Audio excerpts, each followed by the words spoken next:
Nous allons reprendre la résurrection de Jésus-Christ et ce matin, nous allons considérer particulièrement le nouvel Adam. Le nouvel Adam. Car ce n'est pas tout de s'intéresser, et c'est très bien de le faire, mais ce n'est pas suffisant de s'intéresser à la résurrection du Seigneur Jésus sans y réfléchir. Je reviens toujours à ça, la nécessité de méditer et de réfléchir. Et sans savoir ce à quoi cette résurrection correspond dans le déroulement du dessein de Dieu, n'est-ce pas? Il y a un dessein harmonieux qui se déroule, et voici que nous arrivons à la résurrection, qui marque un grand pas dans le déroulement des desseins de Dieu, et il faut comprendre quel est ce pas. Et nous l'appelons ce matin le nouvel Adam. Nous lisons dans 1 Corinthiens 15, verset 35. Mais quelqu'un dira, comment les morts ressuscitent-ils et avec quel corps reviennent-ils? Insensé, ce que tu sèmes ne reprend point vie s'il ne meurt. Et ce que tu sèmes, ce n'est pas le corps qui naîtra, c'est un simple grain de blé peut-être, ou de quelque autre semence. Puis Dieu lui donne un corps comme il lui plaît, et à chaque semence il donne un corps qui lui est propre. Toute chair n'est pas la même chair, mais autre est la chair des hommes, autre celle des quadrupèdes, autre celle des oiseaux, autre celle des poissons. Il y a aussi des corps célestes et des corps terrestres, mais autre est l'éclat des corps célestes, autre celui des corps terrestres. Autre est l'éclat du soleil, autre l'éclat de la lune, et autre l'éclat des étoiles. Même une étoile diffère en éclat d'une autre étoile. Ainsi en est-il de la résurrection des morts. Le corps est semé corruptible, il ressuscite incorruptible. Il est semé méprisable, il ressuscite glorieux. Il est semé infirme, il ressuscite plein de force. Il est semé corps animal, il ressuscite corps spirituel. S'il y a un corps animal, il y a aussi un corps spirituel. C'est pourquoi il est écrit, le premier homme, Adam, devint une âme vivante. Le dernier Adam est devenu un esprit vivifiant. Mais ce qui est spirituel n'est pas le premier, c'est ce qui est animal. Ce qui est spirituel vient ensuite. Le premier homme tiré de la terre est terrestre, le second homme est du ciel. Tel est le terrestre, tels sont aussi les terrestres, et tel est le céleste, tels sont aussi les célestes. Et de même que nous avons porté l'image du terrestre, nous porterons aussi l'image du céleste. La grande différence entre la résurrection de Jésus-Christ et les résurrections signes, j'appelle les résurrections signes, les deux résurrections de l'Ancien Testament, l'une faite par Élie, l'autre par Élisée, et dans le Nouveau Testament, les trois résurrections du ministère du Seigneur, à savoir le fils de la veuve de Naïn, la fille de Jairus et Lazare. Ces résurrections, je l'ai déjà souligné, étaient des signes, à savoir que les ressuscités, là, ont retrouvé une nature semblable à la première. Ils sont revenus à la vie, mais dans une nature semblable à la première. Et cela n'était qu'à titre de signe pour montrer la gloire de Dieu, c'est-à-dire la puissance de Dieu, c'est-à-dire pour montrer quel était son dessein, son but, ce qu'il allait faire. C'est bien, Jésus l'indique surtout pour la résurrection de Lazare. Et ceci, n'est-ce pas, est arrivé pour la gloire de Dieu, c'est-à-dire le dessein glorieux de Dieu fut déjà manifesté à l'intention, bien sûr, de ceux qui y attachent foi. Alors, ces résurrections signes n'étaient que des signes pour montrer le dessein de Dieu, mais la seule première résurrection qui pouvait être celle de l'entrée dans une toute autre vie, ça ne pouvait être que celle de Jésus-Christ. Voilà la grande différence. La résurrection de Jésus-Christ est, autrement dit, ni plus ni moins, une création. Elle est une création. Cette résurrection est donc la continuation de l'œuvre commencée par l'incarnation, poursuivie par Gethsémanée, la croix, et nous arrivons à la résurrection.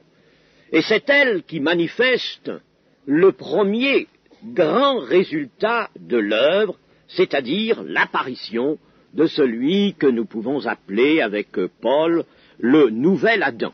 Second ou dernier, laissons ce qualificatif de second et dernier, le mieux c'est de l'appeler le nouvel Adam. Un nouvel Adam. Le nouvel Adam. Voilà, n'est-ce pas, le premier grand résultat de l'œuvre. Jusque-là, l'incarnation était quelque chose qui échappait à la grande masse des hommes, dans son caractère miraculeux. Le ministère de Jésus donnait lieu à toutes sortes de débats. Il y en avait qui le voyaient comme un envoyé de Dieu, d'autres non. L'on discutait pour savoir s'il était le Messie ou non. Et en définitive, il se trouve toute une foule qui crie « Crucifie-le » et qui ne demande pas sa grâce à Ponce Pilate. Alors jusque-là, il semblait qu'avec la croix, n'est-ce pas, qui couronne tout cela, on pouvait se dire, mais cette œuvre se perd, cette œuvre est perdue.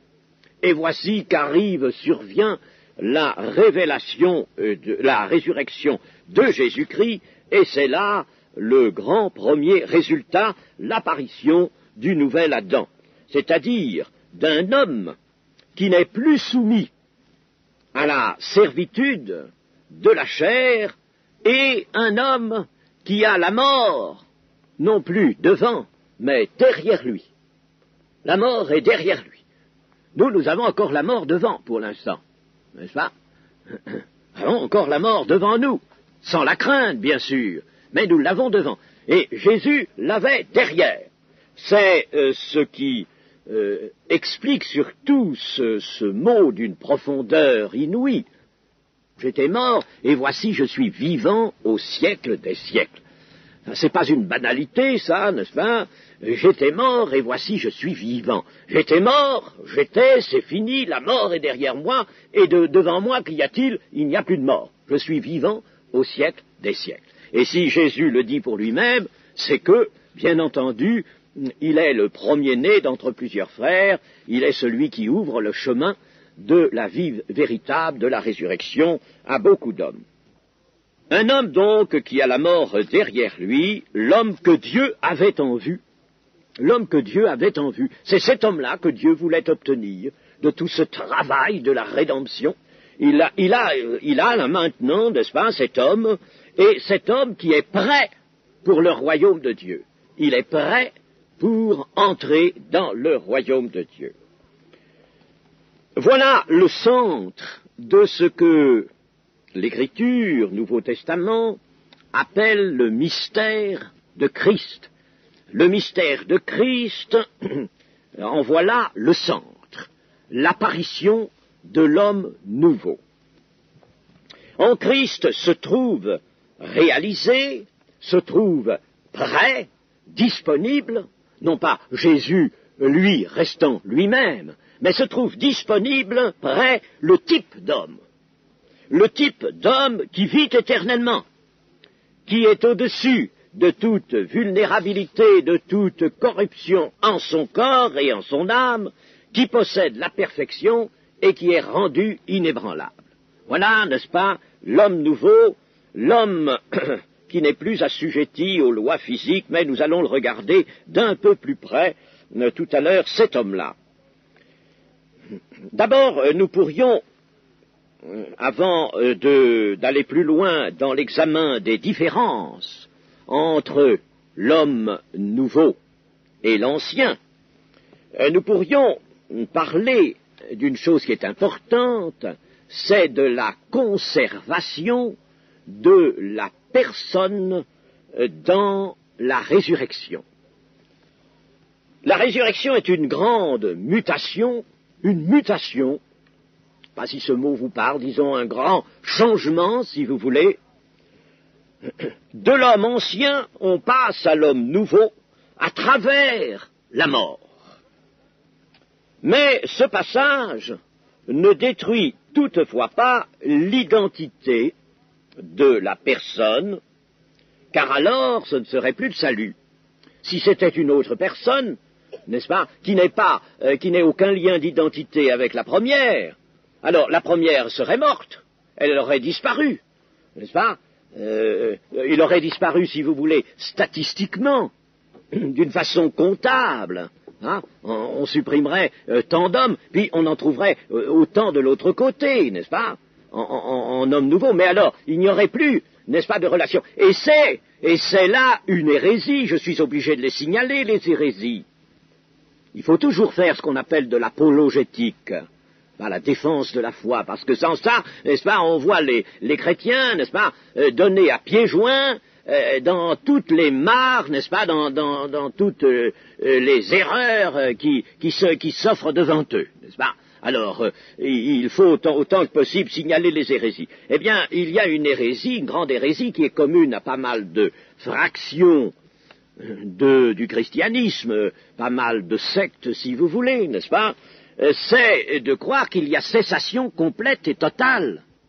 Il y a permanence du nom, Jésus-Christ, c'est bien Jésus-Christ aussi qui est ressuscité, et pourtant tout est changé. Seulement c'est là qu'il faut être bien attentif aux enseignements bibliques et bien les suivre.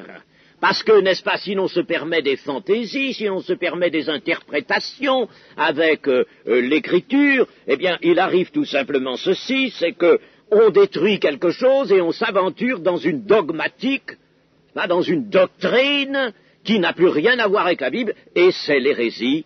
Voilà comment l'hérésie naît. Il y a donc conservation de la personne en Jésus-Christ, ce qui veut dire qu'il y aura conservation des personnes, de l'identité des personnes, bien que tout sera changé, conservation de l'identité des personnes pour tous ceux qui ressusciteront. Alors, nous allons revenir aux différences, et je serai obligé tout à l'heure aussi de revenir à autre chose, non pas la conservation de la personne, mais l'unité de la personne. Mais nous n'avons pas fini avec les différences. Qu'est-ce que la mort? La mort, c'est ce qui marque, d'une terrible marque, la créature liée au péché. C'est ça la mort. Si tu fais cela, autrement dit, si tu commets le péché, si tu entres dans ce mal qu'est le péché, et qui sera caractérisé par le fait que tu mangeras de ce fruit dont je te dis de ne pas manger, l'arbre de la connaissance du bien et du mal, si tu fais cela, si tu entres dans le péché, tu mourras. Alors, ça c'est la marque, la mort c'est la marque du péché. Alors quand nos gens ici, n'est-ce pas, nos idéalistes, nos matérialistes, et tous nos penseurs, philosophes, hommes politiques qui se font volontiers philosophes aussi, tout le monde se fait philosophe aujourd'hui, eh bien, lorsqu'ils nous disent « l'homme naît naturellement bon », alors la mort serait donc une injustice. L'homme naît naturellement bon, n'est-ce pas? Voyez-vous, eh bien, ces gens commettent à nouveau, n'est-ce pas, un mensonge qui fait du mal à la société, qui fait du mal à la jeunesse, qui fait du mal à l'homme. Si l'on veut faire du bien à la jeunesse, il faut lui dire, attention, la mort, c'est la preuve, mon ami, que tu es pécheur. Si tu n'étais pas pécheur, tu ne connaîtrais pas la mort, tu n'es pas seul, bien sûr, tous les hommes meurent, donc tous sont pécheurs, tous. Mais pour toi, en considérant ton cas, parce qu'on n'est pas converti en considérant la masse humaine, n'est-ce pas? On est converti en considérant son propre cas, dans un sentiment de repentance réelle. Alors, si toi, tu meurs et tu sais bien que tu es voué à la mort, tu le sais bien, tu sais bien que si demain tu as un accident grave, tu peux mourir. Tu le sais, ça tu n'en doutes pas, tu n'as pas besoin de foi pour ça. Eh bien, c'est la marque de ce que tu es pécheur, et que tu es une créature liée au péché. Ça, il faut le dire, n'est-ce pas? Et qu'est-ce que vous voulez, chers amis? Moi, je ne suis pas d'accord avec l'évangélisation qui consiste à dire joie, paix. Je ne suis pas d'accord avec ça parce que ce n'est pas vrai. C'est pas comme ça qu'on évangélise. Ce n'est pas comme ça. Et Dieu ne fait pas cela. Dieu a dit de prêcher la repentance et le pardon des péchés. C'est par là que ça commence, l'évangélisation. Alors chaque fois que vous ferez de l'évangélisation, à dire venez avec nous, car nous sommes une société où il y a de la joie, une société où il y a du bonheur. C'est pas vrai. Je regrette, ce n'est pas vrai. Parce que des personnes qui vont être appelées par le Seigneur, et nous en avons vu plus d'une, authentiquement appelées, authentiquement converties, vont peut-être tout de suite, à l'entrée de leur vie chrétienne, connaître l'épreuve. Qui me dira que ce n'est pas ça? L'épreuve.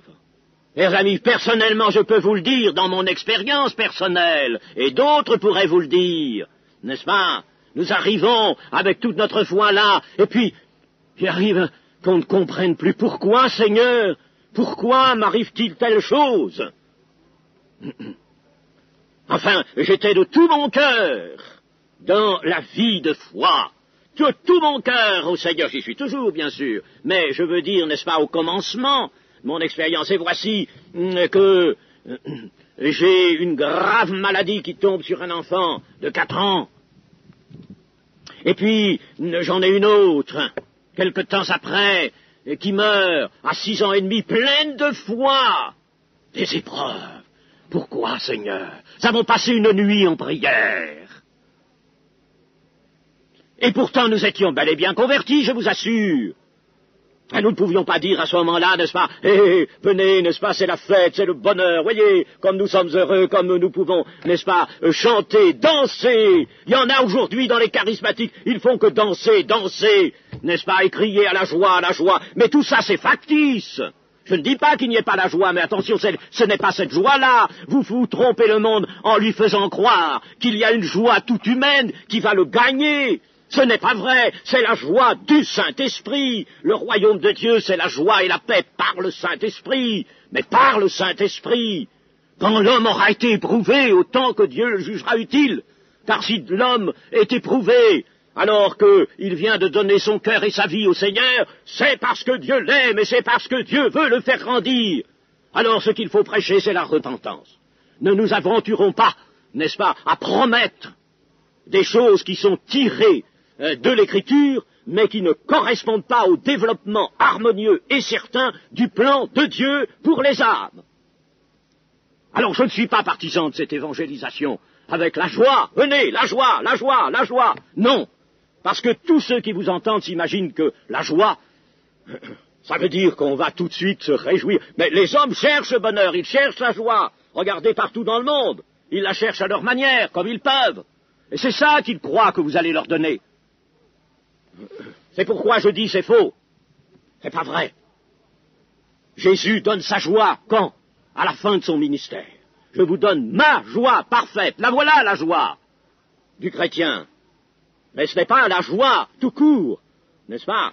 J'entendais un jour un jeune à Alger qui faisait prétendument l'instruction de la jeunesse.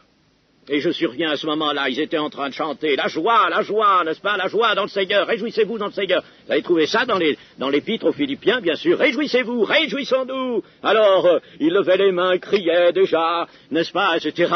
J'arrive là, je les écoute un moment, et je leur dis, mais comment? Réjouissez-vous dans le Seigneur? Oui, réjouissez-vous dans le Seigneur. Est-ce que c'est dans le Seigneur que vous voulez vous réjouir? Ah, ils n'avaient pas pensé à cela. On avait pensé à la joie, mais on n'avait pas pensé que c'était dans le Seigneur qu'il fallait se réjouir, et non pas hors du Seigneur.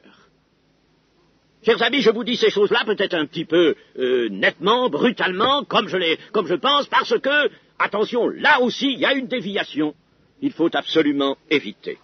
Et donc, nous disons que la marque du péché, du fait que la créature est liée au péché, c'est bien la mort. C'est la terrible, terrible marque qui est là. Lorsque le péché agit dans les membres, dans le corps, dans les membres, dans la personne humaine telle qu'elle est que nous la connaissons maintenant, eh bien, la mort est là. Lorsque le péché agit, et même chez le chrétien, si la chair reprend, l'apôtre Paul dans Romains 8 est formel, là où reprend la chair, n'est-ce pas, là où l'on vit par la chair et non par l'esprit, eh bien, là est la mort. C'est formel. On rentre, on gît, on se s'ébat dans l'empire de la mort. Nous allons lire Job 14, verset 7. Un arbre a de l'espérance. Quand on le coupe, il repousse. Il produit encore des rejetons. Quand sa racine a vieilli dans la terre, et quand son tronc meurt dans la poussière, il reverdit à l'approche de l'eau. Il pousse des branches comme une jeune plante. Mais l'homme meurt, et il perd sa force. L'homme expire. Et où est-il ? Les eaux des lacs s'évanouissent, les fleuves tarissent et se dessèchent. Ainsi, l'homme se couche et ne se relèvera plus. Il ne se relèvera pas tant que les cieux subsisteront. Il ne sortira pas de son sommeil, c'est-à-dire tant que les cieux subsisteront, tant que ce monde subsistera. L'homme ne se relèvera pas. C'est-à-dire que, n'est-ce pas, Job ici ne va pas, n'est-ce pas, faire, il n'a pas la révélation de cette distinction que vous connaissez entre l'enlèvement de l'Église et le retour en gloire du Seigneur. Le retour du Seigneur, il voit, n'est-ce pas, que tout simplement, tant que ce monde existe, pas ce monde de péché, eh bien l'homme ne se relèvera pas. Il sait qu'il y a une résurrection, il le dit après, mais, n'est-ce pas, au dernier jour. La résurrection n'est donc pas venue d'une possibilité incluse dans la nature humaine. Voilà encore, je touche là encore, toujours de tous les côtés, n'est-ce pas, on se heurte à des hérésies. En voilà encore une par là, n'est-ce pas, des gens, et alors l'Orient aujourd'hui nous réintroduit, nous réimporte, ici dans notre Occident, cette idée nocive d'un salut à trouver dans l'homme. Dans l'homme. L'homme a quelque chose, il a en lui une possibilité qui s'ignore, il a en lui, n'est-ce pas, même la force, certainement, de la vie éternelle. Il faut que tout cela, simplement, se manifeste. C'est absolument faux. Il n'y a rien, aucune possibilité incluse dans l'homme humain, seule, n'est-ce pas, la fatalité de la mort à cause du péché, c'est tout. Mais la résurrection résulte d'une action créatrice de la puissance de Dieu selon une volonté de Dieu bien arrêtée. L'homme nouveau, dit l'épître aux Éphésiens, chapitre 4 et au verset 24, ce verset est véritablement un des versets clés de la Bible. L'homme nouveau créé selon Dieu dans une justice et une sainteté que produit la vérité. Créé selon Dieu, il y a une création. La résurrection, c'est le point culminant de la création, ou recréation, si vous voulez, n'est-ce pas? L'homme nouveau, le nouvel Adam. Jésus est le nouvel Adam en vue de l'homme nouveau, en vue de ce type d'homme qui est créé selon Dieu, dans une justice et une sainteté que produit la vérité. Notez au passage que produit la vérité. Sans la vérité, il n'y a pas d'homme nouveau. Il n'y a pas d'homme nouveau. Et sans la vérité, il n'y a pas, nous l'avons déjà vu, de conversion authentique. Sans la vérité. Alors, cachez donc une partie de la vérité. Cachez-la. Et prétendez ensuite faire naître de nouveau des âmes. Prétendez cela. Comme on veut aussi le faire, n'est-ce pas? Absolument pas, n'est-ce pas? Dans certains milieux charismatiques, ah oui, n'est-ce pas? On prétend que on est en vue du salut, que l'on a même le salut, n'est-ce pas? Et puis on cache une partie de la vérité. On la masque, non, faut pas leur dire ça, faut pas dire ça. On masque la vérité. Mais l'homme nouveau est produit par la vérité, chers amis. Là où la vérité n'est pas, il n'est pas question d'homme nouveau. Je suis le chemin, la vérité et la vie. Nul ne vient au Père que par moi. Ce chemin-là, dans ce chemin-là, il y a d'abord la vérité avant d'atteindre la vie et avant d'arriver au Père. L'homme nouveau est créé dans une justice et une vérité que produit la vérité. Justice et sainteté que produit la vérité. L'homme vrai, l'homme nouveau est vrai. Mais l'homme vrai, eh bien, il est vrai, on peut dire qu'il est vrai, parce qu'il y a en lui la justice et la sainteté qui attestent de la vérité. Ils attestent la vérité en lui. La nature humaine actuelle n'est pas vraie. Par confrontation, n'est-ce pas, la nature actuelle, ou l'ancien homme, si vous voulez, n'est pas vrai, parce que le mensonge et tout ce qui s'y rapporte est la caractéristique du péché et de l'orgueil humain. Le mensonge est la caractéristique de l'orgueil. Un homme qui est livré à l'orgueil est un homme qui ment nécessairement, il se ment à lui-même, c'est pas toujours un mensonge verbal, c'est un mensonge de comportement, un mensonge d'attitude, un mensonge dans les directions, n'est-ce pas? Il est dans une illusion, il est dans le mensonge dont l'origine est Satan, étant Satan le père du mensonge. La résurrection de Christ fait donc apparaître l'homme nouveau par une création. Cela parce que en Christ, il y a Dieu, et parce que la parole de Dieu s'est faite homme. Ceux qui voudraient toucher tant soit peu à la divinité de Jésus, ou en raisonner, il n'y a pas à en raisonner. Il n'y a pas à se dire, mais où était-elle, la divinité de Jésus? Mais comment se fait-il, à cause de l'abaissement de Jésus, que devient cette humanité? Ou alors on va faire une humanité, quelque chose comme un don ultérieur fait à Jésus, n'est-ce pas? Qu'est-ce que c'est que tout ça? Tout ça, n'est-ce pas, c'est encore à nouveau l'intrusion de l'esprit de l'Antichrist, c'est-à-dire l'esprit du mensonge. Jésus est Dieu, dès l'origine, il est, il le reste, et il prend la nature humaine, et cette nature humaine se trouve donc liée pour l'éternité à la nature divine, à la parole de Dieu. Et s'il y a création dans l'homme qu'est Jésus, si la création intervient dans sa propre personne à lui pour créer le type d'homme c'est dans sa personne que cela se fait, comme c'est dans la personne du premier Adam que le péché a été consommé. Alors c'est dans la personne de Christ que l'homme nouveau naît, parce qu'il y a Dieu dans cette personne. Comment voulez-vous qu'une création se fasse sans Dieu? Il faut que Dieu soit là. Dieu peut évidemment créer, je vous le dis, n'est-ce pas, n'importe quel être, à son gré. Mais, attention, il s'agit là de créer à partir d'un homme qui existe déjà. De créer avec pour matière première, non pas rien, non pas créer ex nihilo, de rien, n'est-ce pas? Il s'agit de créer à partir de l'ancien homme, à partir de l'homme pécheur repenti, n'est-ce pas? Il faut créer à partir de cela, ou dans le cas de Christ, créer dans une nature humaine semblable à celle du péché, une nature qui n'a pas le péché, mais qui va porter le péché, il s'agit de créer avec cela l'homme nouveau. Et il faut que Dieu soit là à pied d'œuvre. Dans cet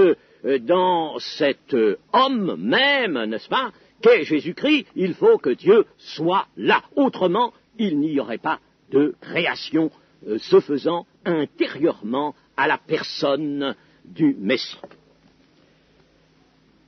Les 3 jours du sépulcre sont donc la rupture nette, franche, entre l'ancienne nature humaine que Jésus introduit dans la mort avec la condamnation.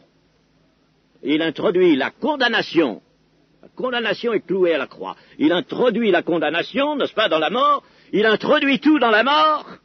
Et 3 jours après, il sort, mais les 3 jours d'attente, n'est-ce pas, entre la mort et la résurrection, c'est la rupture nette, décisive, entre l'ancienne nature humaine et la nouvelle, entre l'ancien Adam et le nouvel Adam. Vous comprenez ces choses? Nous allons continuer dans l'examen des différences. Dans ce que nous avons lu de Corinthiens 1, 15, je veux dire, nous avons vu une opposition se faire, et elle est particulièrement intéressante, entre le corps céleste et le corps terrestre. Le corps. Nous relisons le verset 40. Il y a aussi des corps célestes et des corps terrestres. Mais autre est l'éclat des corps célestes, autre celui des corps terrestres. Il y a donc une confrontation qui est faite. Alors l'apôtre nous démontre, en se servant de ce qu'on peut observer dans la création tout entière, qu'il y a bien des différences à noter entre la chair d'une espèce et la chair d'une autre, entre la chair des quadrupèdes, la chair des oiseaux, la chair des poissons. Il y a des différences, effectivement, n'est-ce pas? L'étude anatomique, l'étude des tissus peut fort bien révéler, n'est-ce pas, des différences.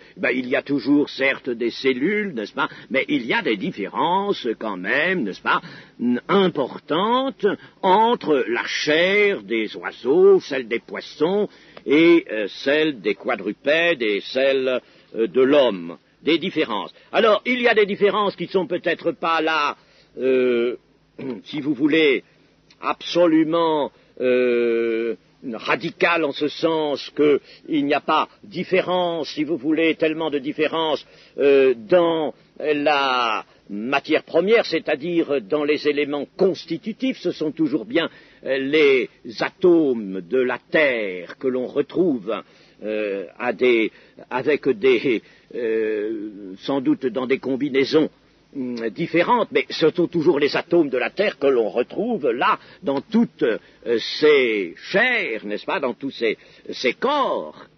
Mais l'apôtre se sert de cela, il ne peut pas, il prend comme comparaison ce qu'on voit sur la Terre pour nous dire, mais attention, il y a des corps célestes et des corps terrestres, et comme il y a des différences d'éclat entre la Lune et le Soleil, alors là, la différence est grande. Entre une étoile et le Soleil, et entre des étoiles, entre elles, l'éclat est différent, eh bien alors il y aura un éclat très différent entre les corps célestes et les corps terrestres. Et quand il s'agit d'éclat, il ne s'agit pas simplement, n'est-ce pas, d'apparence extérieure, de lumière, si vous voulez. Il y aura cela aussi. Il y aura cela. Je ne l'élimine pas, je ne l'écarte pas. Il y aura aussi cette gloire qui se voit, n'est-ce pas, et qui est lumière, mais il y a, n'est-ce pas, avant tout, une différence de nature et d'élévation, si vous voulez, vers le parfait, n'est-ce pas? Il y a dans le corps céleste une perfection qu'il n'y a pas dans le corps terrestre. Et alors, comme il y a cette opposition, nous pouvons très bien comprendre une différence essentielle entre le corps céleste et le corps terrestre, c'est-à-dire le corps du nouvel homme, dont le type apparaît en Jésus-Christ à la résurrection, et l'ancien homme, le premier Adam, n'est-ce pas? Il y a une différence que nous pouvons saisir, c'est celle de la substance. Car le corps céleste n'est pas un corps immatériel, voilà encore, n'est-ce pas, quelque chose qui a été emprunté à des philosophies diverses, des philosophies idéalistes. Le corps céleste est un corps. Jésus a mangé avec, Jésus a voulu qu'on le touche. C'est un corps. Les idéalistes n'en ont jamais fini. Vous savez, il y a des gens qui sont à la fois philosophes, idéalistes et spiritualistes. Alors ils idéalisent, ils spiritualisent, alors ils détruisent complètement toute matière. Ils ne veulent plus qu'il y ait de matière, tout est immatériel, alors ils font de l'homme, n'est-ce pas, et par conséquent de Jésus-Christ, puisque l'homme sera à l'image de Jésus-Christ. Alors ils font de Jésus-Christ un être souffle, n'est-ce pas, immatériel. Même pas le souffle, parce qu'attention, le souffle est matériel. N'est-ce pas? Alors, il n'est encore que l'image de ce qu'on peut concevoir par l'esprit. C'est une vue de l'esprit, n'est-ce pas, immatérielle. Ce n'est pas du tout cela que nous donne le message biblique. Il y a un corps, et un corps qui est céleste parce qu'il ne doit rien à la terre. Ah, l'autre, le premier, doit à la terre. Le second ne doit rien à la terre. En effet, lorsque ce corps apparaîtra, n'est-ce pas, ce corps céleste sera donné par voie de résurrection, il ne sera plus question de péché à celui qui recevra ce corps, il sera entièrement, il aura été pardonné, il sera entièrement délivré, affranchi du péché, il ne sera plus question de péché, affranchi de la mort, n'est-ce pas? Et par conséquent, je le redirai en m'expliquant mieux sur la nature humaine et sur la nature trialistique, c'est-à-dire esprit, âme et corps, n'est-ce pas? Mais disons-le tout de suite, du fait que ce péché, n'est-ce pas, cause de la mort, sera entièrement évincé, il n'en est plus question pour celui qui reçoit le corps nouveau, le corps dit céleste, eh bien, son corps précédent, qui ne peut pas hériter le royaume de Dieu, c'est dit, n'est-ce pas, dans notre texte, le corps actuel ne peut pas hériter parce que la corruption n'hérite pas l'incorruptibilité, alors ce corps qui ne peut pas, lui, n'est-ce pas, eh bien, il est poussière de la terre et il ne se trouve n'être plus que poussière de la terre, la poussière du monde. La poussière sur laquelle vous marchez, n'est-ce pas, nous marchons ici sur toutes sortes d'éléments composés d'atomes dont beaucoup se retrouvent dans notre corps. Hein. La poussière de la Terre, c'est la matière minérale de la biosphère, c'est-à-dire, n'est-ce pas, de ce qui forme notre globe, et tous les atomes, n'est-ce pas, les atomes du globe se retrouvent tous peu ou prou, n'est-ce pas, dans le corps des animaux et dans le corps humain. Eh bien, l'autre n'a plus cette poussière du monde. Il ne l'a pas. Il n'a plus, par conséquent, les atomes, il en a d'autres. Si tant est qu'il y ait toujours des atomes, ça, je ne peux pas vous le garantir, j'en sais rien, mais on peut peut-être, n'est-ce pas, aller jusqu'à le penser, puisque Dieu veut organiser la matière en cette forme-là, n'est-ce pas, c'est une structure qu'il a donnée à la matière, eh bien, alors, on peut dire, n'est-ce pas, que le corps céleste est fait d'un matériau, quel que soit ce matériau, qui n'est plus tiré de la terre. Mais, est-ce que Dieu n'en a pas d'autres? Pourquoi voudriez-vous que Dieu n'ait que cela? Dieu n'est pas limité. Or, ici, n'est-ce pas, la nomenclature est très limitée. Dieu en a bien d'autres, Dieu peut en construire d'autres, et cela, les savants le pensent, car ils sont toujours tendus vers la recherche d'un atome, ils cherchent des atomes plus lourds. Ils ont peut-être tort, parce qu'il y aurait peut-être, dans la classification de Mendeleïev, il y a des cases qui sont vides, pour ceux qui la connaissent, n'est-ce pas? Il y a des cases qui sont encore restées vides, il y a peut-être la place, et même, disons, hors des cases de cette classification, il y aurait peut-être encore possibilité pour des atomes que Dieu, n'est-ce pas, peut créer, lui. Alors, ce corps céleste sera créé, donc, avec un matériau, je résume tout en disant matériau, un matériau très différent de celui de maintenant. Il y a donc un changement de type. Relisons le verset 49. Et de même que nous avons porté l'image du terrestre, nous porterons aussi l'image du céleste, du corps céleste, enfin, ou de l'homme céleste, si vous voulez. Enfin, nous avons porté l'image de l'un, et ça c'était forcément, en naissant dans ce monde, ce qui est né de la chair est chair. Nous avons porté cela, et par résurrection, à cause de la résurrection de Jésus-Christ, nous porterons l'image d'un autre homme, l'image de l'homme nouveau, l'image du céleste.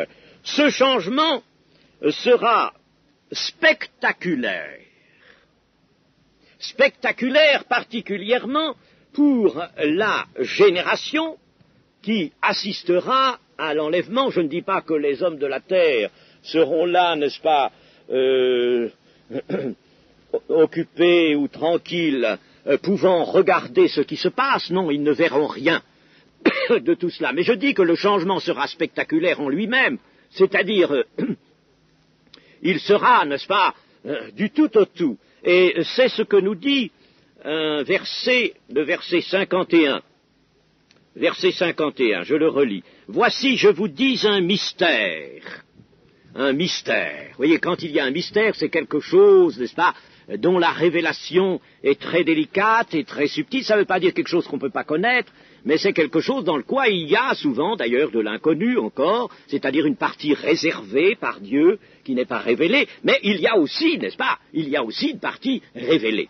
Alors, je vous dis un mystère. Nous ne mourrons pas tous, mais tous nous serons changés en un clin d'œil. À la dernière trompette, la trompette sonnera et les morts ressusciteront incorruptibles et nous serons changés. Car il faut que ce corps corruptible revête l'incorruptibilité, que ce corps mortel revête l'immortalité.